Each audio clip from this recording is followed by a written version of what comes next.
take your leave so long. Take your leave so long. Take your leave so long. Take your leave.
Take your leave so long. Take your leave so long. Take your leave so long. Take your leave.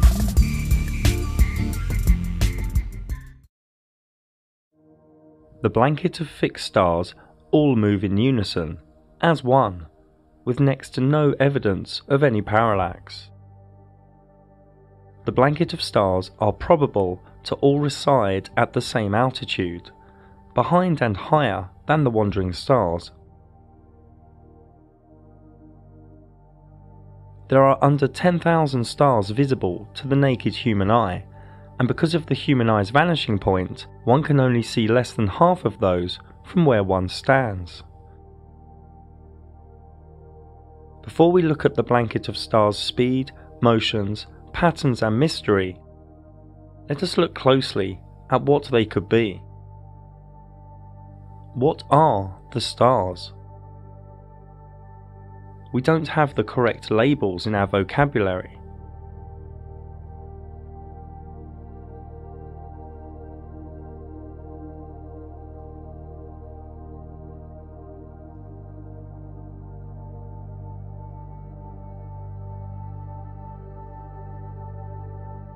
The words that arise for me are geometric, intelligent, fractal, divine, holographic, interdimensional. Some even appear as diamonds.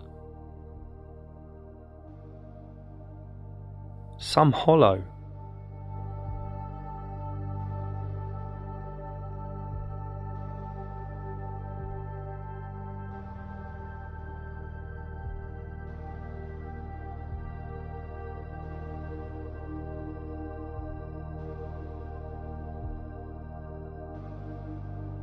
Is water involved?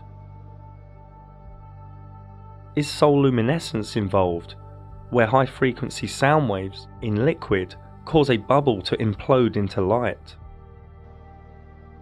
Are cymatics involved?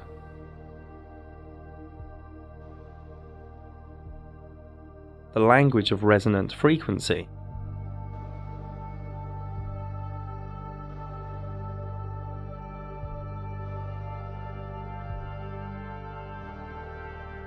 Some even think stars in this reality are technical and related to these metal balls that are said to fall to Earth.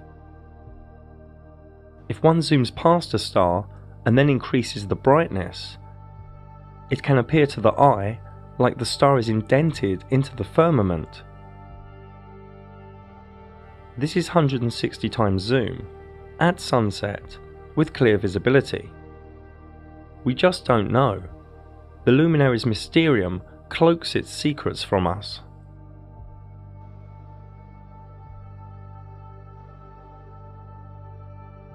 The blanket of stars revolve around Polaris, the North Star above the central North Pole. With time-lapse we can see this, day after day, rolling out the lie of four motions. To find Polaris in the northern sky, just look for Ursa Minor or Ursa Major. From Chicago we look north and we see the stars rotate around Polaris, and from Paris.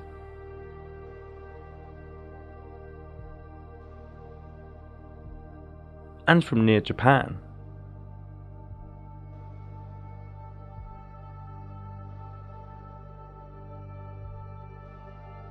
This is from southern Spain. The stars complete one cycle, stroke one revolution, every 23 hours, 56 minutes and 4 seconds, making them a little faster than the Sun, with the Moon being the slowest of the three. Here is a macro way to present these northern star trails.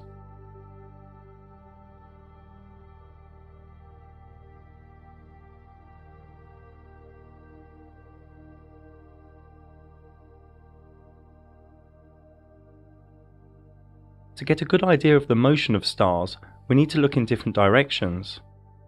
Here is from Arizona, in southern USA, looking west,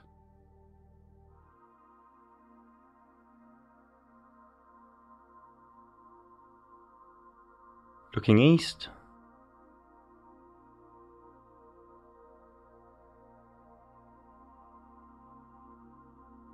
looking north,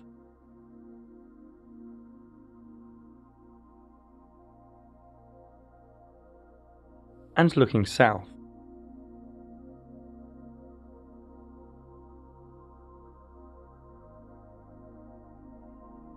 There is a ring of 12 star constellations behind the ecliptic, known as the signs of the zodiac. This is the same even if one is in Chicago, North Mexico,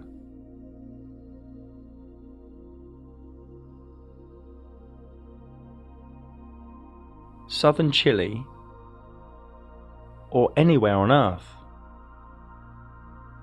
So if one splits the circular 360-degree ecliptic up into 12, one gets 12 times 30 degrees, each being a sign of the zodiac, which all takes 23 hours, 56 minutes and 4 seconds to revolve above us. These constellations appear upside down to people in the southern areas of Earth, for the simple reasons shown here.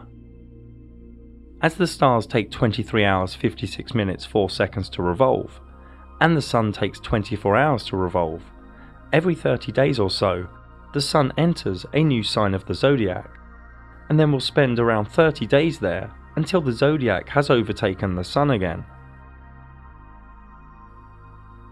This can be seen here too, with the zodiac being the outer thin ring of 12 signs. First we will move 2 hours forward a click.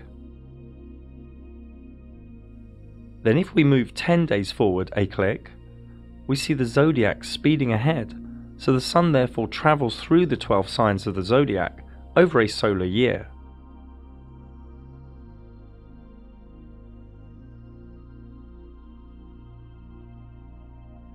Due to us knowing all of the main speeds in the sky now, here is the approximate time each luminary spends within each of the 12 signs of the zodiac.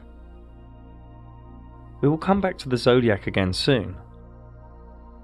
Many naturally think, whether under a dome or a flat sky, that all the stars move in unison the same way, but this isn't so. South of the equator, an observer can see a wheel in the sky to the south, spinning in the opposite direction. And here are more examples.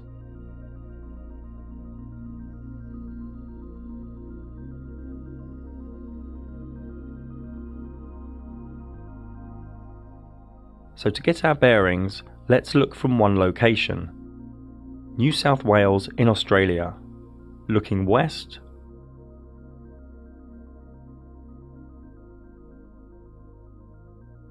looking east,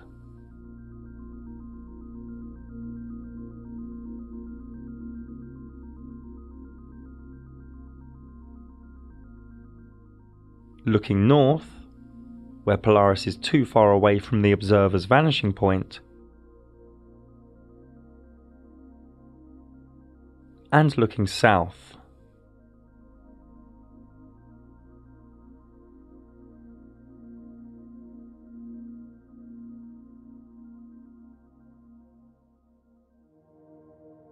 So this wheel at the south is interesting for two reasons. One, it creates a fractal if caught on time-lapse photography at different intervals, a bit like this.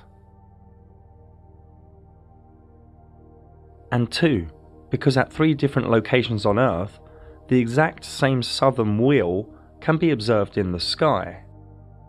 Again, this could be under a dome or a flat sky, but having the same 3 wheels in the southern sky is still currently fully unexplained, using the logic we know thus far within this realm. Some say reflective duplication. Some say it is the North Stars refracted, reflected, or warped in some way.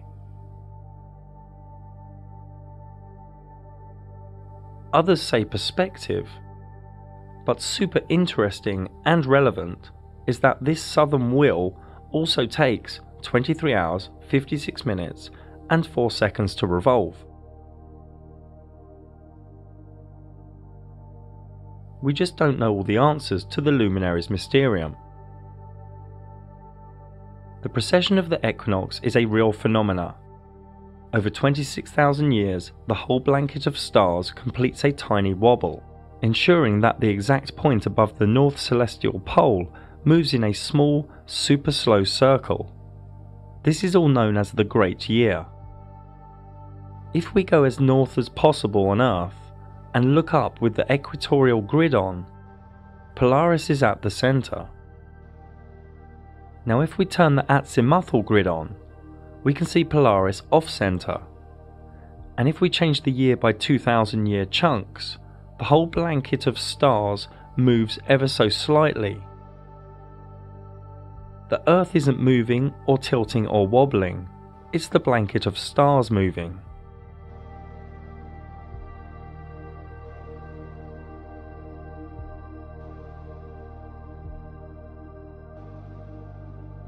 This movement in the sky is very slow, 1 degree every 72 years, so 360 degrees, a full revolution, every 26,000 years. The motion of the stars is like this. The zodiac signs move in one direction on the ecliptic, but the wobble is in reverse, hence the words precession of the equinox. So recently, from the age of Taurus, through to Aries, through to the current age of Pisces, and soon into the age of Aquarius. On every spring equinox, the sunrise to the east has the current age behind it, and we are coming out of Pisces into Aquarius. And due to the 1 degree wobble every 72 years, every 2,160 years or so, humanity enters a new age. Here is the equinox sunrise for the year 4178, deep into the age of Aquarius.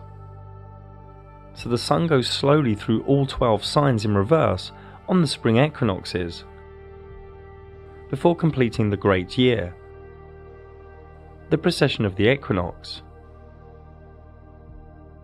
This new age of Aquarius is arriving within the next 200 years or so. Aquarius is open-minded, inventive, intellectual, reformative, and adventurous. It is also unpredictable, defiant, unemotional, and rebellious. It focuses more on the group than the singular. The current system in illusory Pisces is already in its dying days before this new age ushers in. Moving on, the astrolabe is a beautiful and intelligent device, and can be traced back to around 200 BC. It has many uses, such as the sun's path and the time of day. It's made up of 4 plates and a ruler, and together Each part has specific uses for measuring, observing, and calculating. The device can be used for star locations, cardinal directions, wandering star positions, sunrise and sunset, eclipses, and so much more. And this still works today. No CGI and no Wi-Fi needed. Another device, the planisphere, can be traced back to the 1500s. This can display the visible stars in the sky for any time and date. And this still works as was designed. No 5G required.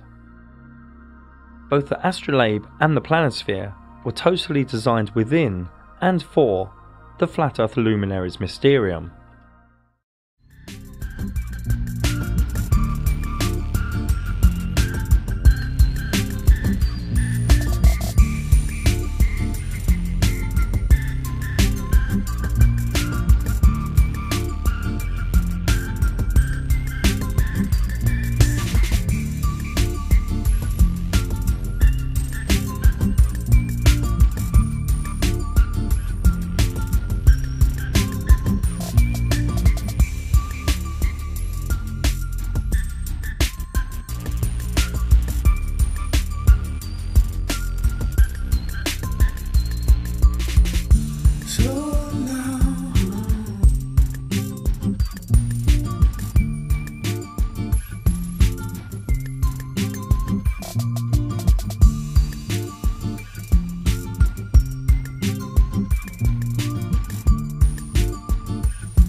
Take your name, so long. Take your name, so long. Take your name, so long. Take your name.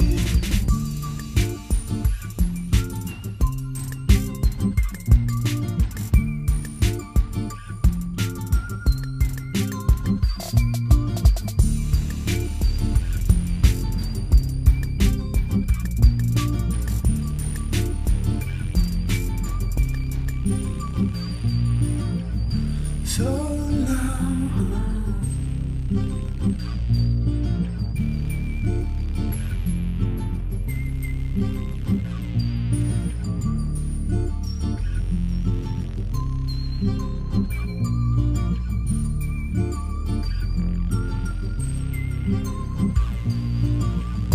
So long. Take your name, so long. Take your name.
Take your name, so long. Take your name.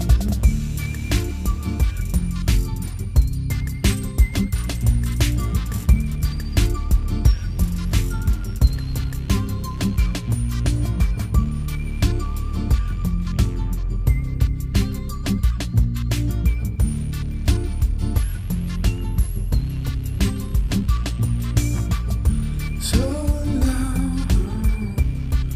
Take your name, so long.